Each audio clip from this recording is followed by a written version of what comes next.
bem-vindo ao programa Ponto a Ponto. Hoje eu e Antônio Lavareda vamos falar sobre a relação entre o Ministério Público e a Polícia Federal. O nosso convidado é o advogado e ex-diretor da OAB, Alberto Toron. Boa noite, doutor Toron. Boa noite. Doutor Toron, nesse momento nós estamos discutindo, o Congresso Nacional discute uma possível limitação aos poderes de investigação do Ministério Público. Por que discutir isso agora? Qual a importância disso? E o senhor concorda de que se deve impor alguma limitação à atuação dos procuradores? Sim, concordo. É preciso que se imponha alguma limitação à atividade investigatória do Ministério Público. Mas antes de falar disso, me parece que é fundamental nós termos presente que é característica fundamental do Estado de Direito, do Estado democrático, uma espécie de... o poder controla o poder. Como dizia o Montesquieu mesmo, né? O poder controla o poder. Por que isso? Porque este controle de diferentes instituições é que vai dar uma segurança para o cidadão, no sentido de que não teremos arbítrio. E ainda assim, nós aqui e ali teremos arbítrio. O que acontece? Você tem hoje, na Constituição Federal, de forma absolutamente clara, no artigo 144, uma disposição que diz que caberá à Polícia Federal, com exclusividade, a realização de investigação. A despeito da clareza desse dispositivo constitucional, a interpretação que se fez dele, e aqui um parêntese, nós não temos regras, nós temos sempre regras interpretadas, né? A interpretação é que dá o tom do significado de um conteúdo normativo. Muito bem. A despeito da clareza desta regra, a interpretação que vigora hoje é que o Ministério Público pode investigar. E nós temos então visto abusos por parte do Ministério Público, seja às vezes porque informações por eles coletadas que não interessam à tese acusatória acabam ficando de lado, escondidas, seja às vezes porque lhes dá o poder de denunciar sem controle, de investigar sem controle por parte do judiciário. Então o sujeito começa uma investigação, enquanto ele não tiver que pedir nenhuma medida invasiva, como busca e apreensão, ou então a própria prisão temporária, ou escutas telefônicas, ele fica com aquilo na gaveta dele e você está sendo investigado e não sabe.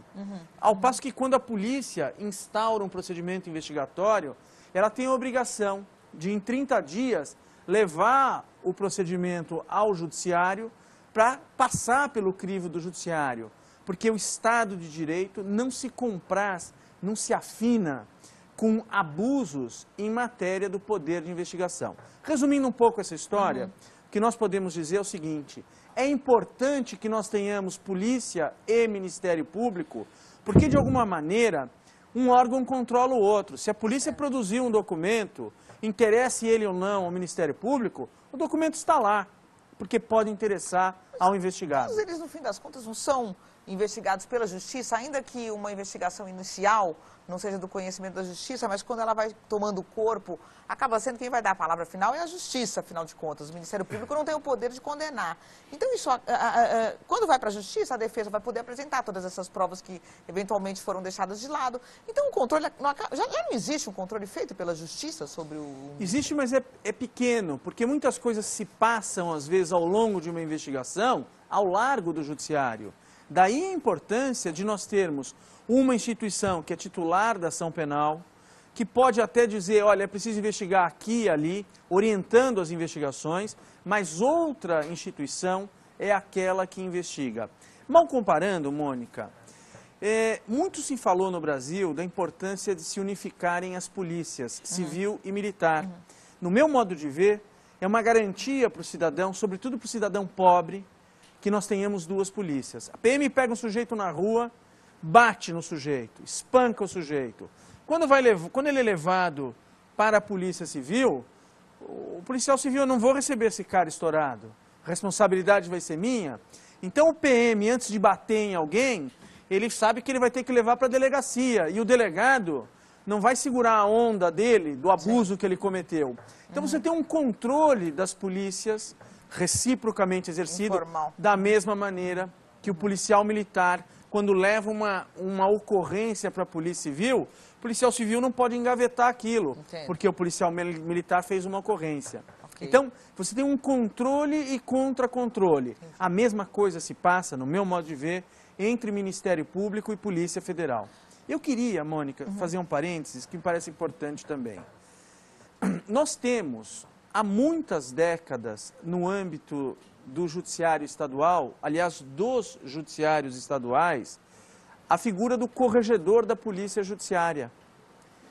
No entanto, no âmbito da Polícia Federal, a Polícia Federal que cresceu, sobretudo a partir do governo Lula, isso é irrecusável, nós não temos a figura do juiz federal corregedor da Polícia Federal.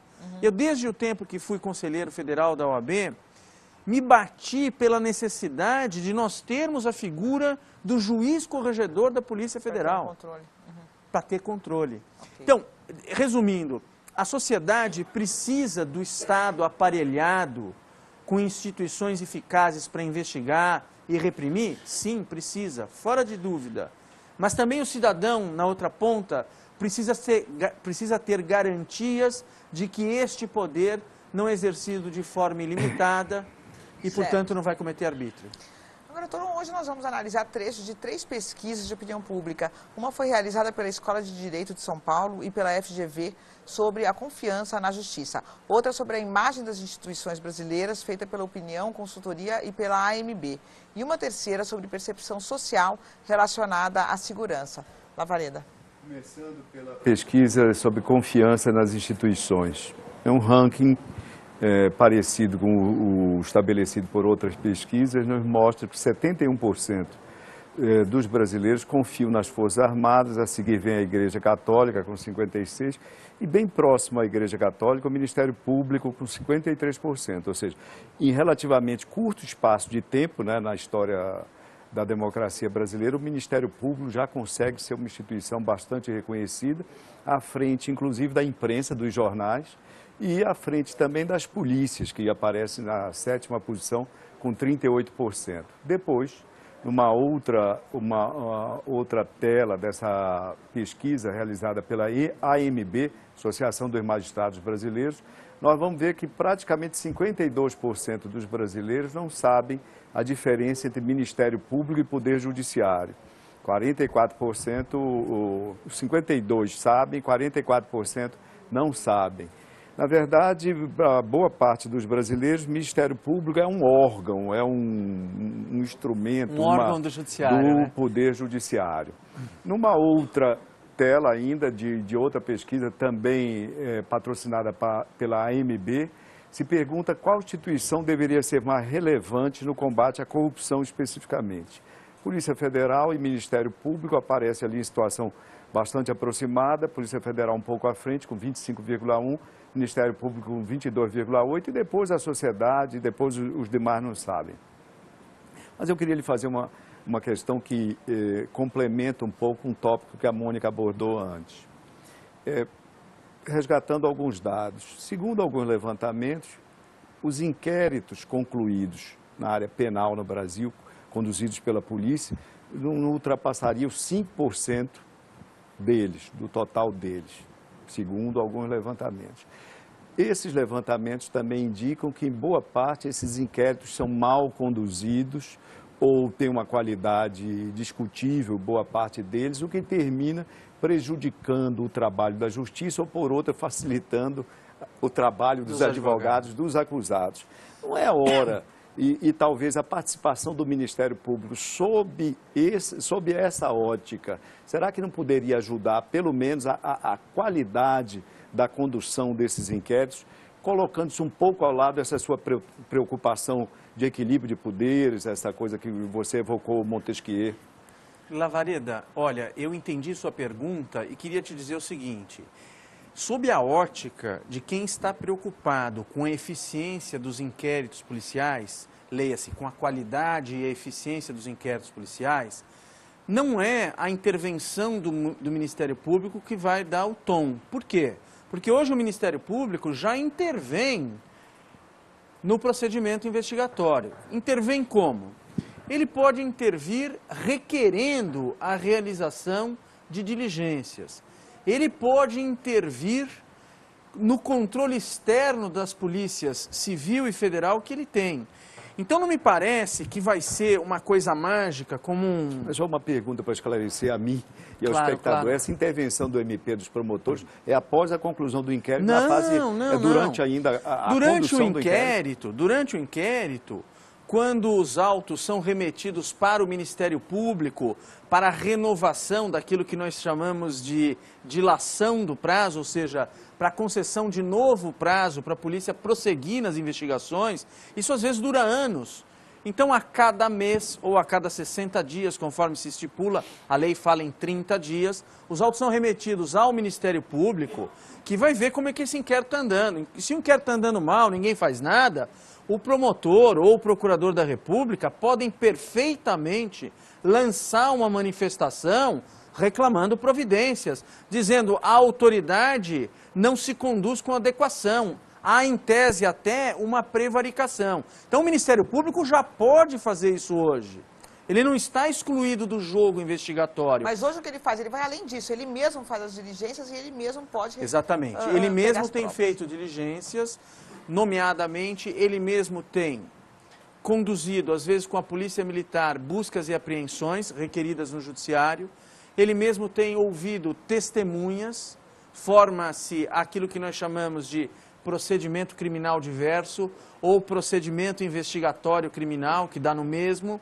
Um chama PIC, outro chama PCD, e eles conduzem isso e eles mesmos denunciam. Então você não tem controle de ninguém.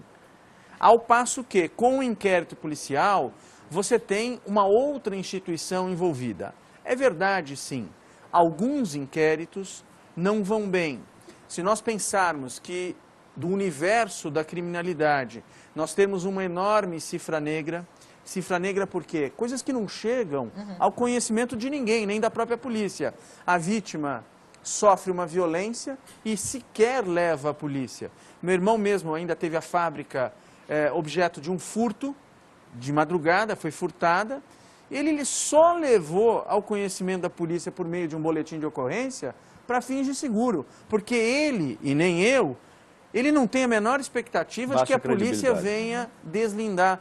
Não é só uma questão de baixa credibilidade, são dificuldades mesmo que numa cidade como São Paulo, já com 20 milhões ao todo de habitantes, você tem para desvendar um crime. Mas isso é assim em Nova York, isso é assim em outras grandes cidades. Vá a Paris, você vai ver isso também. Há uma baixa credibilidade, é possível sim melhorar a eficiência da polícia, tem muita gente trabalhando nisso. Nós não podemos negar que desde o governo do presidente Lula, a Polícia Federal cresceu muito, daí o prestígio que ela ganhou entre a população. Cresceu a visibilidade. Cresceu não apenas cresceu em visibilidade, mas pela qualidade dos serviços dela. Nós passamos a ter, a partir do governo Lula, um novo foco de investigações. Gente que nunca fora antes alvo, ou raramente era alvo da investigação policial, passou a ser.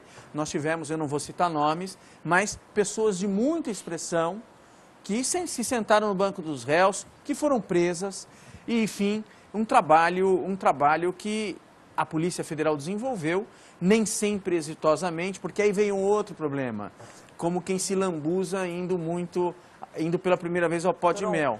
Eu vou te pedir licença para a gente só interromper e continuar no próximo bloco exatamente onde você parou. Vamos agora para um rápido intervalo. Acompanhe as principais manchetes do Brasil e do mundo aqui no Band News TV.